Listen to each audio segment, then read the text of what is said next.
नमस्कार दोस्तों, जिसका सबको इंतजार था, लोकसभा चुनाव का बिगुल बज चुका है। अप्रैल और मई में मतदान होगा। मई मध्य में नतीजे आ जाएंगे और ये तय हो जाएगा कि साउथ ब्लॉक में अगले प्रधानमंत्री के रूप में कौन बैठेगा। नरेंद्र मोदी ही देश के प्रधानमंत्री रहेंगे या देश की जनता किसी और को मौका देगी।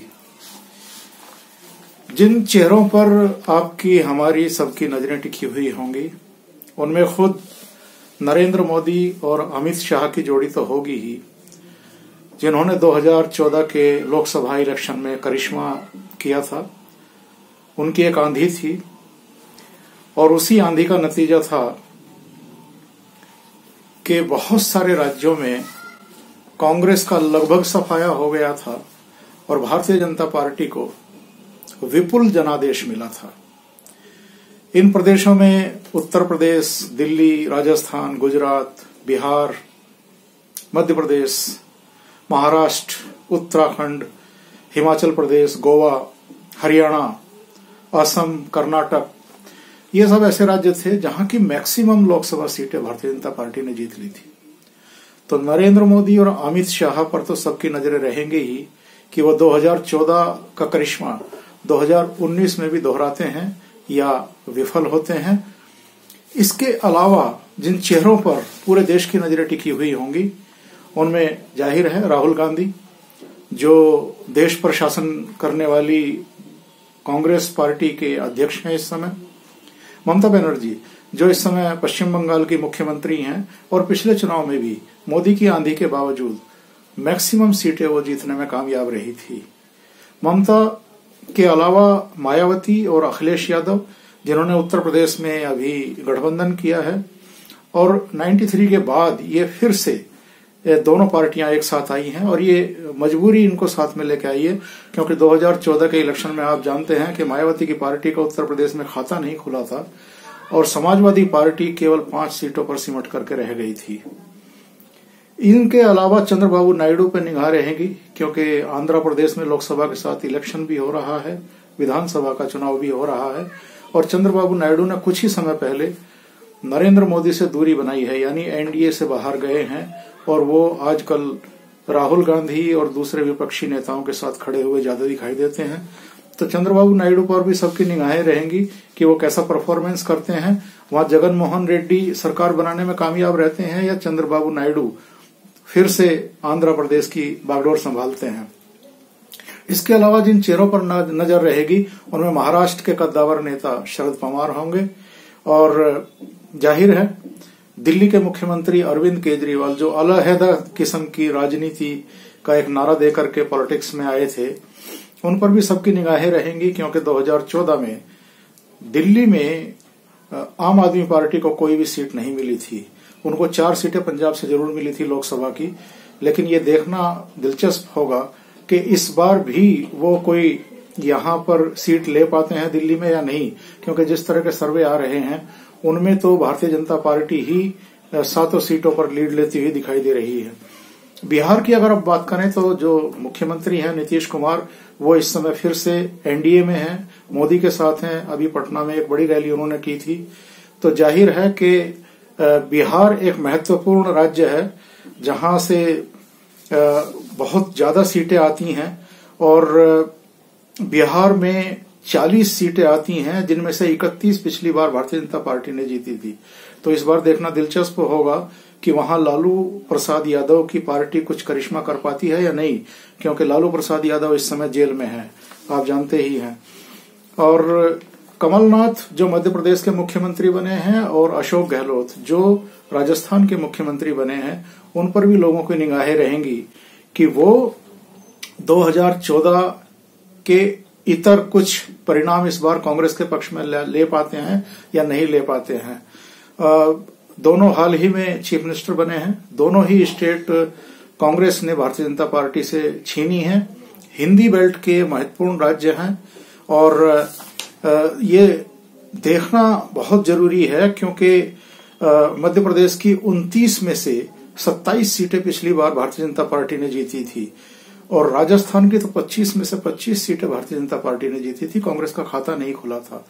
तो ये देखना दिलचस्प होगा कि इन दो राज्यों में ये दो चेहरे किस तरह का इस बार परफॉर्मेंस कांग्रेस के पक्ष में लाते हैं या नहीं ला पाते हैं।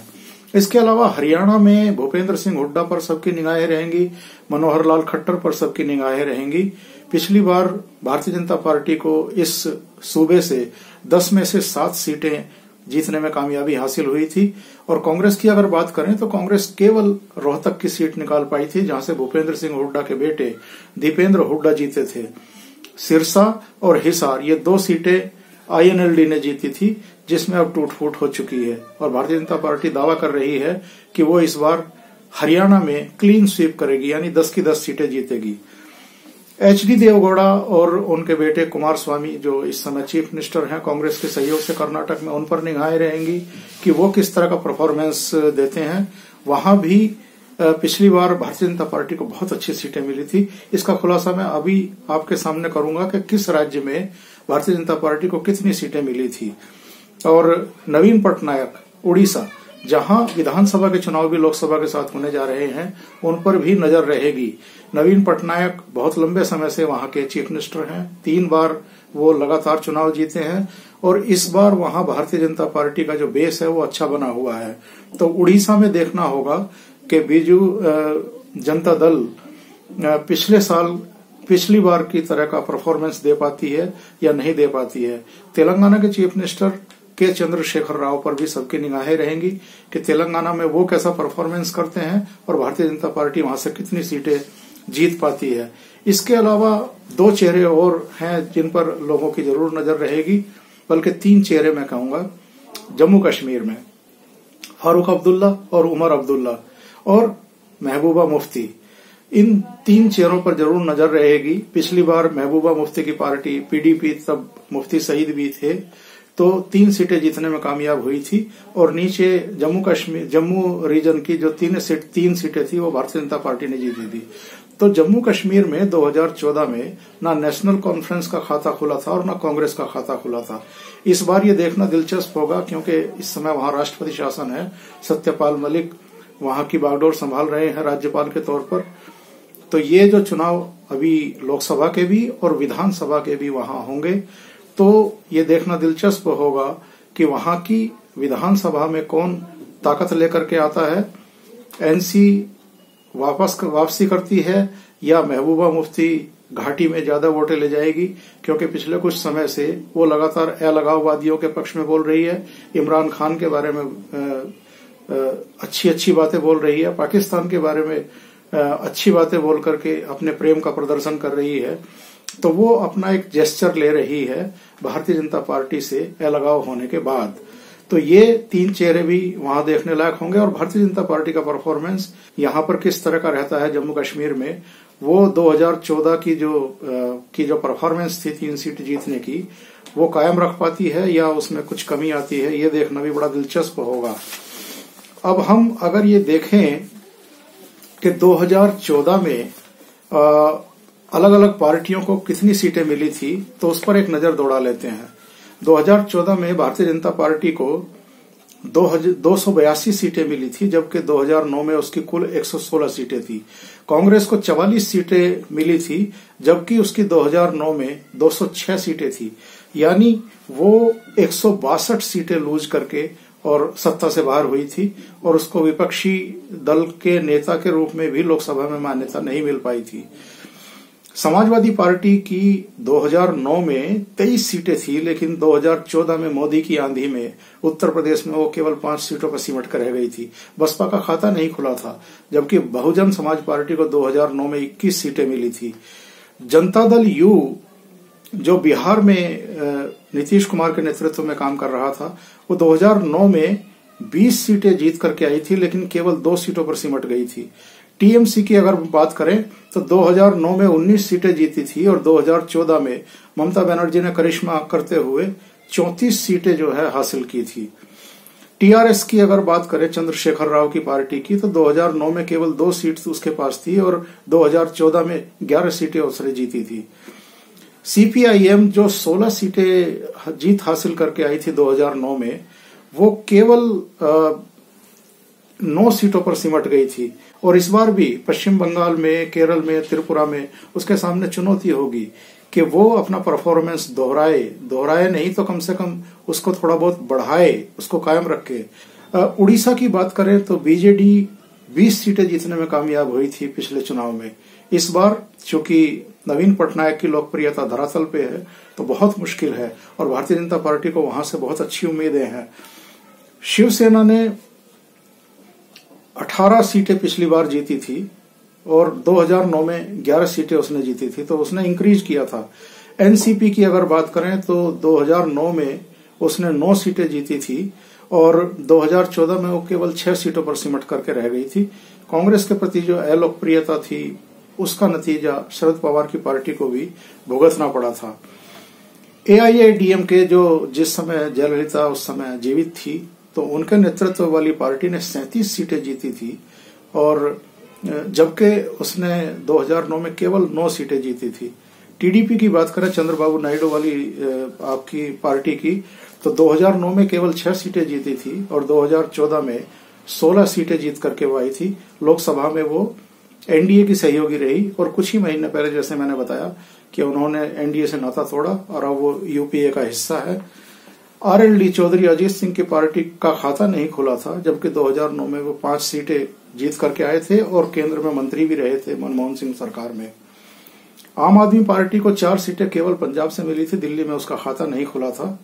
आरजेडी जो लालू यादव की पार्टी है बिहार में, उसने 2009 में भी 4 सीटें जीती थी और 2014 में भी वो 4 सीटें जीत करके कायम रही थी।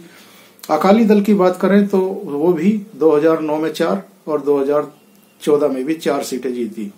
और अदर की अगर हम बात करें तो उन्होंने 38 सीटें 2009 में जीती थी और 47 सीटें 2014 में जीती। अब अगर हम उन प्रदेशों की बात करें जिन प्रदेशों में भारतीय जनता पार्टी ने मोदी के नेतृत्व में करिश्माई प्रदर्शन किया था, तो उत्तर प्रदेश की 80 में से 73 सीटें भारतीय जनता पार्टी और अपना दल ने जीती थी। दिल्ली की सभी 7 सीटें जीती थी। राजस्थान की सभी 25 सीटें भारतीय जनता पार्टी ने जीती थी। गुजरात की 26 में से 26 सीटें भारतीय जनता पार्टी ने जीती थी। बिहार की 40 में से 31 सीटें भारतीय जनता पार्टी ने जीत ली थी। मध्य प्रदेश की 29 में से 27 सीटें भारतीय जनता पार्टी जीत करके आई थी। महाराष्ट्र की 48 में से 41 सीटें भारतीय जनता पार्टी ने जीती थी। उत्तराखंड की सभी 5 सीटें भारतीय जनता पार्टी की झोली में गई थी। हिमाचल प्रदेश की भी सभी 4 सीटें भारतीय जनता पार्टी ने जीत ली थी। गोवा की दोनों सीटें भारतीय जनता पार्टी के खाते में गई थी। हरियाणा की 10 में से 7 सीटें भारतीय जनता पार्टी ने जीती थी। असम की 14 में से 7 सीटें भारतीय जनता पार्टी ने जीत ली थी और कर्नाटक की भी 28 में से 16 सीटें भारतीय जनता पार्टी ने जीत ली थी।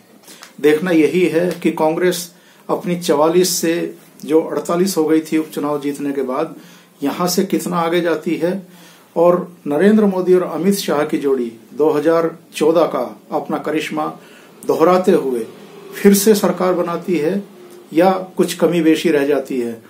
जैसा मैंने कहा कि 26 फरवरी को पुलवामा की घटना के बाद जो एयर स्ट्राइक हुई है बालाकोट में और जो 300 से ज्यादा आतंकवादी मारे जाने की बात कही जा रही है, उसके बाद से पूरे देश में नरेंद्र मोदी की लोकप्रियता एक नए स्तर पर है। तो ये देखना बहुत दिलचस्प होगा कि 2019 का ये इलेक्शन जिसकी आज घोषणा हो गई है, ये क्या परिणाम लेकर के आता है। क्या फिर से नरेंद्र मोदी प्रधानमंत्री बनते हैं? क्या फिर से उनको पूर्ण बहुमत हासिल होता है? क्या फिर से वो इसी तरह की सरकार बनाते हैं या देश की जनता के मन में कुछ और है? आज के लिए इतना ही। बहुत बहुत धन्यवाद।